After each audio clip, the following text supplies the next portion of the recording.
Dude, we're on a win streak. We're on a win streak. It's actually really fun. Do you even want to participate in it anymore? I would love to see you compete again. It looked like you really enjoyed playing competitively. It's... Want me to explain it to you, dude?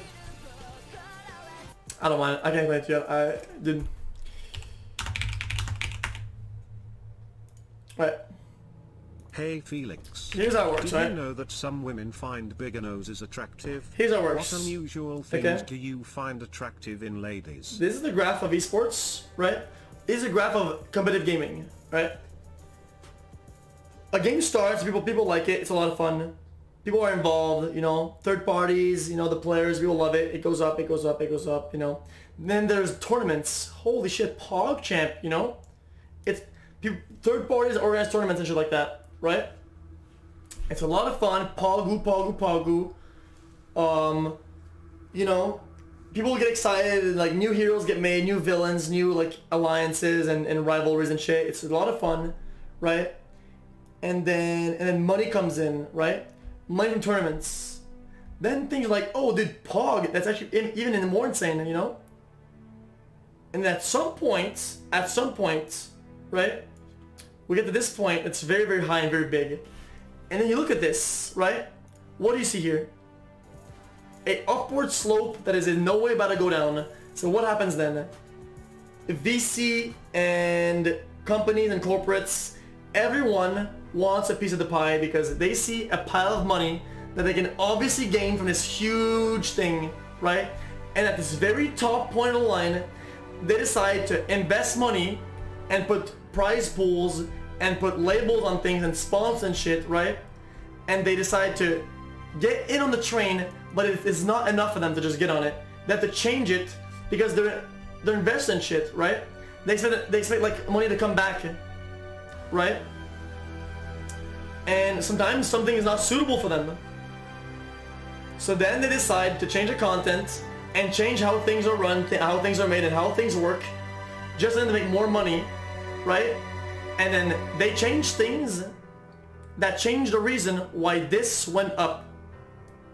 And then things sort of go like this. You know, the marketing boost at the beginning, because they announced that they're participating in it. PogChamp, it goes up a little bit, it stagnates, then it goes down. Because they forget where it came from. The excitement, the involvement, the, you know, the whole concept of why it became a thing becomes lost. And that's what always fucking happens, dude.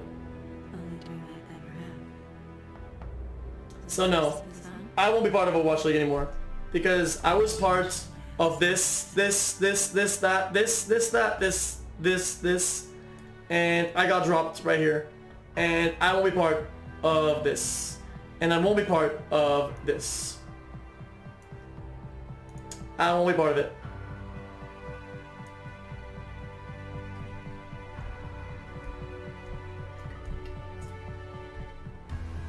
Because this was too enjoyable, it was too fun, it was too good for me to really enjoy this one last part, and the paycheck is not worth the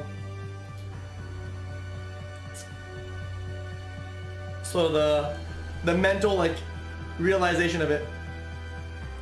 Honestly, let me be really honest with you, dude.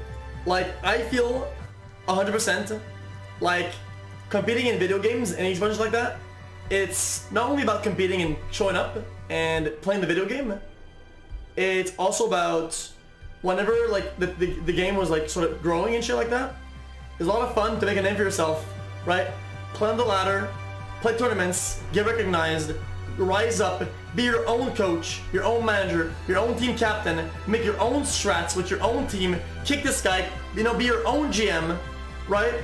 No order, nothing. Be your own boss, do all those things, show up in tournaments that, you know, you get invited. Yeah, we get invited, boys. And at the end of the day, dude, when you finish the round, it's system chatter, you pop off, you be a big stronger team, boom, you roll them all.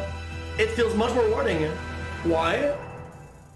Because it all came from you, and you're involved in it. And I feel like this whole esports thing, it's like, hey man, I show up and I sat down and I played the video game and I listened to my coach.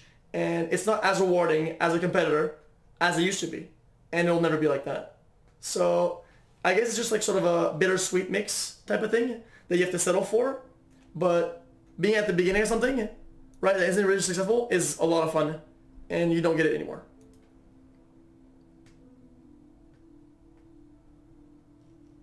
And it sucks.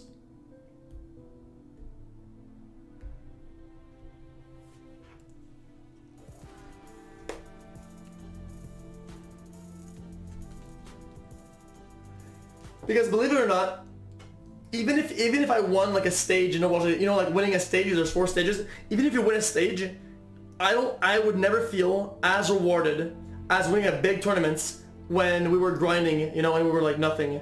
It's not, it doesn't even come close to it. Not even a little bit. Like, dude, even first place, Paul, who did big interviews and shit like that. I'm genuine. I'm being super serious. I swear to God, it's not even close to it. Because when I was on my old team, right, make big moves, kick a player, big drama, big things, big sacrifices, you know, mom's bedroom, mom's basement, trying really hard, right? Make my own like GM decisions, make my own strats. Guys, we're gonna do this. Shot call, keep everyone happy, you know, keep everyone like motivated to play the fucking game, shit like that. What's that? And then you show up, you barely get invited. You know, I'm like, hey guys, listen, you know, my stream's growing, guys. You know, get us into that tournament. We're gonna do well, right? They're like, okay, you know, you barely get in, right? What do you play? What do you play? And a bag. And you're against a sponsor team that's like really high up. How do you think that feels? You're the reason why everything happened, all over the beginning, all the way to the top, and you win. Like the odds are stacked against you. I overcomplicated things, my bad. And it's really like overwhelming to win these things. It looks like 42. And you don't get that in leagues and shit like that. You just don't. Somebody else want to do